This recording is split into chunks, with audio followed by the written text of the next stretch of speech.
rock icon at frontman ng bandang Bon Jovi. Naghuhugas na nga lang ba di umano ng plato sa isang restaurant? Sa video na ito ay ating aalamin kung ano na ang tunay na kalagayan ng sikat na rockstar na si Jon Bon Jovi matapos ang dekada-dekada nilang pamamayagpag sa mundo ng rock music. Sa hindi nakakakilala sa kanila, sila ang nasa likod ng mga awitin gaya ng Bed of Roses, Always, Never Say Goodbye at marami pang pambirit nilang kanta. Sino nga ba si Jon Bon Jovi sa tunay na buhay? Gaano nga ba karaming nangangailangan ang natulungan nito? At totoo bang hindi tulad ng ibang rockstar, hindi siya natuksong malulong sa ipinagbabawal na gamot? Ano na nga ba ang buhay niya ngayon? Bakit tumutulong na lang ito sa isang restaurant? Tatalakayin din natin kung paano nga ba nabuo ang kanyang banda at paano sila sumikat. Kung bago ka pa lang sa aking channel ay hinihiling kong mag-subscribe ka na. Pindutin mo na rin ang notification bell upang updated ka sa mga video na gaya nito. Si John Francis Bon Jovi Jr. ay isinilang noong March 2, 1962 sa New Jersey. Ang kanyang mga magulang ay kapwa dating naglilingkod sa hukbong sandatahan ng Amerika. Pero nang magretiro ang mga ito, ay nagtrabaho ang kanyang tatay na si Bon Jovi Sr. bilang barbero. At ang kanyang ina naman na si Carol Sharkey ay pumasok bilang florist. Pero bago ito magtrabaho bilang isang marine, ay sumabak muna ito bilang isang model sa Playboy magazine, na isa sa pinakaunang miyembro ng Playboy Bunnies. Pero sa murang edad ni Bon Jovi Jr. ay talagang mahilig na ito sa musika. Sa katunayan nga, ay madalas itong tumatambay sa mga club upang manood ng mga tugtugan ng banda. Kaya naman dito na nagsimula ang pangarap niya na balang araw ay titingalain siya ng marami bilang isang sikat na rockista. At ang pinakaunang inidolo nito ay si Bruce Springsteen, na kapwa niya taga New Jersey. Sa katunayan nga, kahit na sa ngayon ay mataas na ang narating ni Bon Jovi at pang-anim sa pinakasikat na rockstar, palagi nitong sinasabi na siya ay prinsipe lang ng New Jersey. At kahit minsan ay hindi niya sinabing siya ang hari. Madalas kasi itong ikinukumpara kay Bruce Springsteen. Pero ayon kay Bon Jovi, ang kanyang idol na si Bruce pa din ang kinikilala niya bilang hari ng New Jersey. Ang kagandahan kasi dito kay Bon Jovi hindi siya mahilig makipagtalo at palaging mapagkumbaba. At isa pa ay siya rin ang nagbigay ng tawag kay Steve Perry na The Voice. Si Bon Jovi ay nagsimulang magbanda nung ito ay 13 anyos pa lamang. Kasama niya ang pinakauna niyang naging grupo na tinawag niyang Raze. At sa edad na 16 ay nakilala naman nito si David Bryan. Kaya naman nagbuo sila ng bagong banda na tinawag naman nilang Atlantic City Expressway, na sa kalaunan ay naging Bon Jovi. Tapos naging Wild Ones.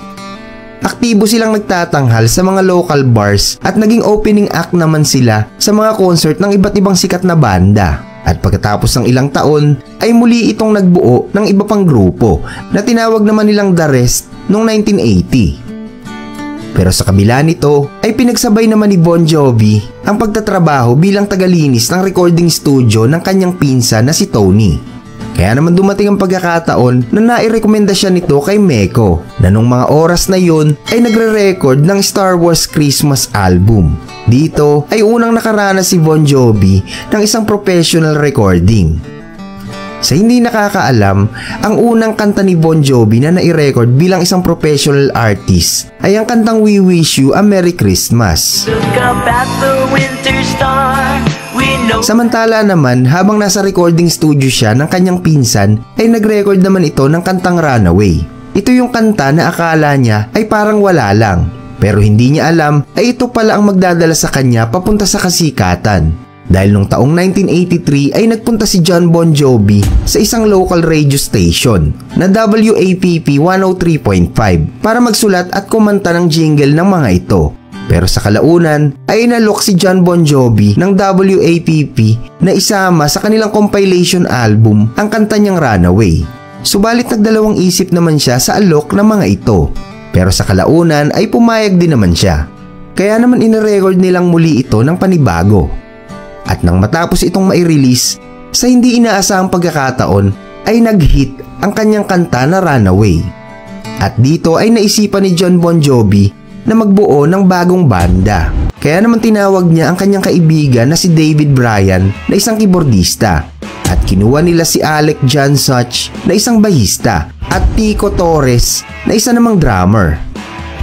Nagsimula silang tumugtog sa iba't ibang lugar at dito mga pre, sa isang gig nila ay lumapit ang isang gitarista na nagngangalang Richie Sambora. Kaagad nitong kinausap si Bon Jovi sa backstage upang sabihin na siya ang kuning gitarista. Binigyan naman ito ng pagkakataon ni Bon Jovi at ibinigay kay Richie ang lyrics at mga pyesa ng kanta upang pag-aralan. Kaya pagdating ng araw ng kanilang ensayo ay dumating si Sambora at ito ay tumugtog ng gitara. Kaagad naman itong napahanga si Bon Jovi at dito na nabuo ang original lineup ng grupo na isinunod naman sa pangalan ni Jon Bon Jovi. At silang 5 sa kalaunan ang yayanig at magpapasiklab sa mundo ng rock music.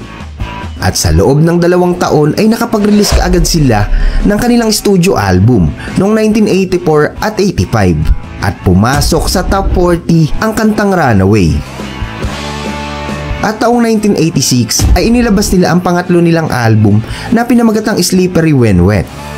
Dito na sila nakilala pero hindi lamang sa US kundi sa buong mundo.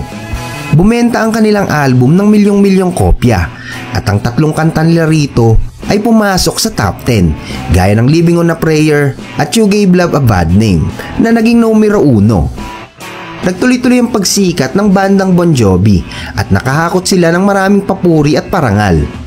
Isa rin ang bandang ito na nasa tuktok ng tagumpay nung panahon nila.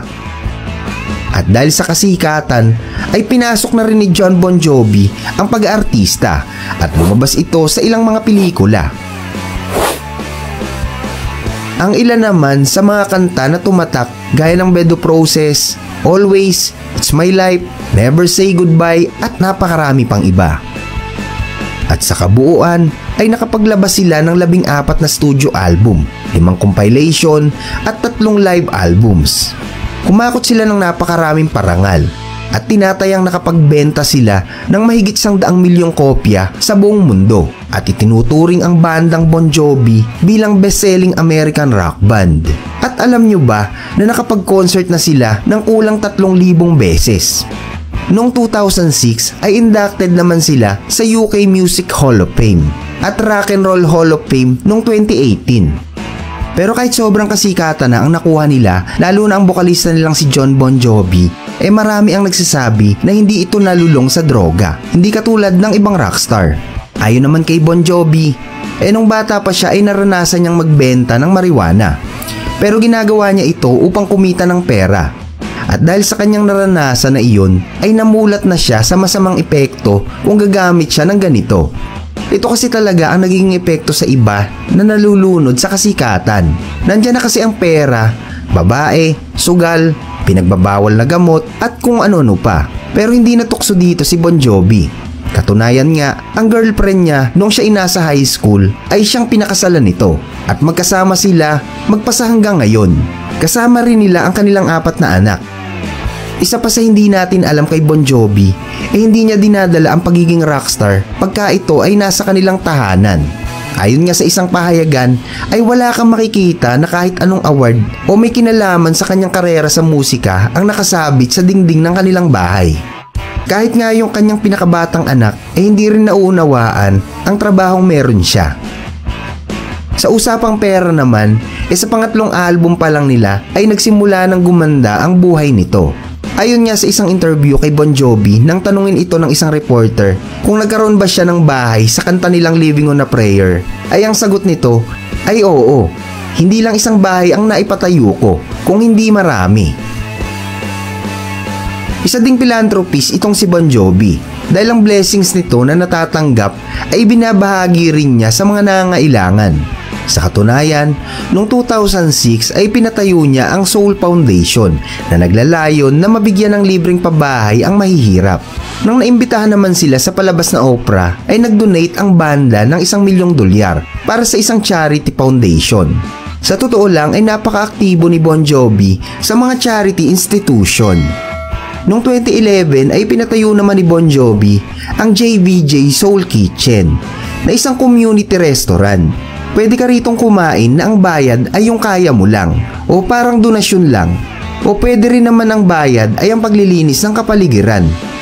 Sobrang dami ng natulungan ng restaurant na ito, lalo na nung nagkaroon ng shutdown ang federal government. Nagbigay nga sila dito ng libreng pakain para sa mga workers na naapektuhan. At nung magkaroon naman ng lockdown dahil sa pandemya, imbis na magkulong sa bahay itong si Bon Jovi, nagawa pa nitong tumulong sa kusina para maghugas ng mga plato sa kanilang restaurant. Desidido kasi talaga ito na makatulong sa mga nangangailangan. Marami rin ang nagtatanong sa kanya kung papasukin niya ang politika. Pero ang sabi nito ay wala siyang plano dahil masaya na siya sa kanyang propesyon bilang isang musikero. Hanggang ngayon mga pre ay aktibo pa rin si Bon Jovi kahit na siya ay medyo nahihirapan na sa pagkanta. Dala na rin ng kanyang edad. Patuloy pa rin itong gumagawa ng kanyang mga awitin at wala pa rin itong planong magretiro. Tunay na kahanga-hanga ang ating bida na si Jon Bon Jovi dahil kahit na naabot na nito ang tuktok ng kasikatan ay hindi siya naging maramot sa kanyang kapwa. Marahil ang naging susi sa kanyang tagumpay ay ang disiplina sa sarili at nananatiling nakasayad ang kanyang mga paa sa lupa. Hindi kasi lumaki ang kanyang ulo, di tulad ng iba na masyadong nalulunod sa kasikatan, sa pera, babae, sugal at bisyo. Kaya sa huli, sa kangkungan sila pinupulot. Nagustuhan niyo ba mga pre ang video na ito? Kung nagustuhan niyo, baka pwede naman makahingi ng isang like, share at mag-subscribe ka na din bilang suporta sa aking channel. Salamat po sa inyong panonood.